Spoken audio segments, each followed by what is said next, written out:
Want to challenge your beliefs and reclaim your personal power to be great, don't we all? Well, will the rudest book ever, written by Shwetabh Gangwar, help? Firstly, to disappoint, it's not meant to be a rude book. It's meant to be provocative and eye-opening and to get you think, just like this YouTube video. So, firstly, realize that a lot of what you believe in actually comes from your upbringing. And it's likely that your parent, carer, or parents, if you're lucky to have had two, probably did their best. But like all humans, they'll have not been flawless. So it's worth taking a little bit of time to double check your beliefs and see if these are really serving you. Are you special? I think you are, particularly if you subscribe, but maybe you've been told that your whole life that you're special, and if so, great. But if not, don't rely on other people to tell you that you're special. That self-worth comes from within. So do what you want, learn what you want, and make yourself special in your own eyes. Rejection. We will all face it, particularly if you've not subscribed, but it's normal. Instead of getting hung up on why others act a certain way, focus on understanding yourself and taking care of yourself. Your job isn't to actually figure out everyone else, it's to understand yourself. Now, you may meet people and you may immediately think they're cool or they're not so cool. And it may be that you've been primed to say they're ultra cool. But it's based on your expectations, and it's often not on real world data. So an interesting option here is to default to think of everybody as weird. Therefore, you're not disappointed, but you also can't be judged by other people because you know they're weird after all. And then ultimately, you will analyze others and base how you perceive them, they're ultra cool, based on their actions, not your initial perceptions. Now the win doesn't stop with the win itself. But some people don't even try. They're afraid to lose. So instead just see things as a challenge. Real winning is about learning. And I learn a lot and summarize lots of books. I won't say to subscribe again until the end of the video. Happiness. Now that isn't just doing things by default. Happiness is having a peace of mind. And life is full of things that aren't directly related to happiness. But if you do them right, the result is happiness. So in short, happiness is a byproduct of life done right. Now become a thinking person. Consider things and then take action, rather than being a feeling person who just takes spontaneous, hasty action based purely on emotions. Now your wants, these might unintentionally, if we step back, be influenced by society, advertising, and these influencers that we'll see online. So take a step back and just think, what do you actually want? Remember, others are focused on themselves. You have to live with yourself, so think about what you actually want.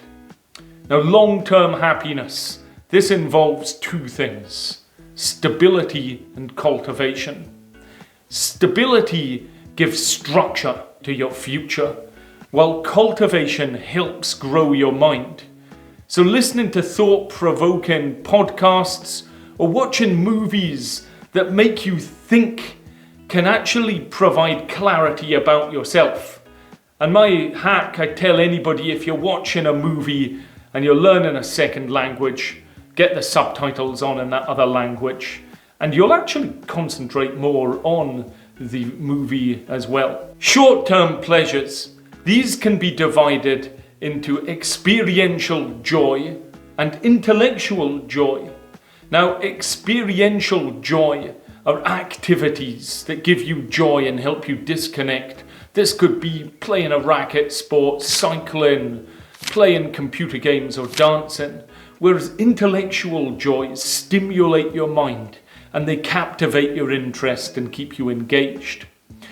Now, if you've got a deep connection with an activity, you may be possessive of this and call the activity yours. Now, potentially that's your inner self coming through, spawning to tell you that's the type of person that you are. So remember, many things we do on a daily basis are out of habits or addictions to short bursts of pleasure. And that could be things and examples were like sexting and such. Whereas true interests, they're controlled by you, not the other way around. And you're presented with a choice. Either do what everybody around you is doing, or focus on what interests you. Now you'll know I'm going to say the latter, but by choosing what you want, you may at times sacrifice group identity, but you're developing individualism and growing as a person. Now, we don't have control over our own self-worth if you rely on the approval of others, particularly people that you feel are awesome. If you compare yourself to others, thinking that you're superior towards them, or if you feel the need to compare yourself at all. Because by comparing yourself to others, you're wasting a lot of energy, and you can only control your own actions. So even if somebody's better than you, so what? They've got nothing to do with you, and they won't impact your success. Only your actions do. And most of the ways in which you think that they're better than you anyway are purely just based on assumptions. So don't compare yourself to others and develop your own inner self-worth.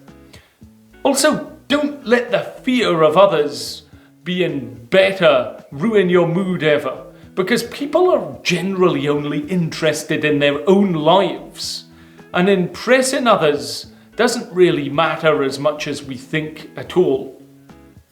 Now, when you're asked for a point of view, it's easy to just give a knee flex, immediate response based on things that you've been told. But what we want to do is take a step back and learn to think for ourselves, rejecting old perceptions and relying on new data and our critical thinking. And that'll help us spot BS a mile away, and it'll also help cultivate our thinking process and our ability to improve. I'll leave you with this. Being smart means being able to do something well.